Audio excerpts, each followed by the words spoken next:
అన్నదాతకు శుభవార్త. ఈ ఏడాది రుతుపవనాలు సాధారణంగానే ఉండనున్నాయి. ప్రస్తుత సంవత్సరంలో సాధారణ వర్షపాతం నమోదవుతుందని ప్రైవేటు వాతావరణ సంస్థ స్కైమెట్ అంచనా వేసింది. వర్షాకాల సీజన్లో నైరుతి రుతుపవనాల వల్ల దేశంలో సుమారు 70% వర్షపాతం కురుస్తుందని తెలిపింది.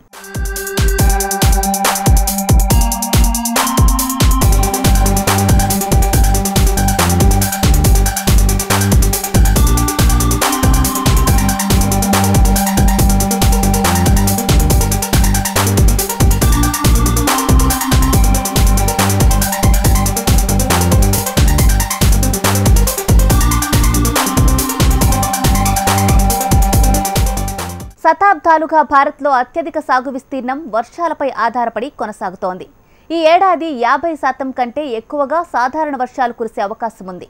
సాధారణ వర్షపాతం నమోదైతే ఈ ఏడాది పంటల సాగు విస్తీర్ణం పెరిగే అవకాశం ఉంది. అధిక వ్యవసాయ దిగుబడి రావచ్చునని అంచనా వేస్తోంది వ్యవసాయ శాఖ. అధిక వర్షాలు కురిసే అవకాశం చాలా తక్కువగా ఉందని, కొన్ని ప్రాంతాల్లో మాత్రమే అత్యధిక వర్షపాతం నమోదు కావచ్చని స్కైమెట్ అంచనా వేసింది.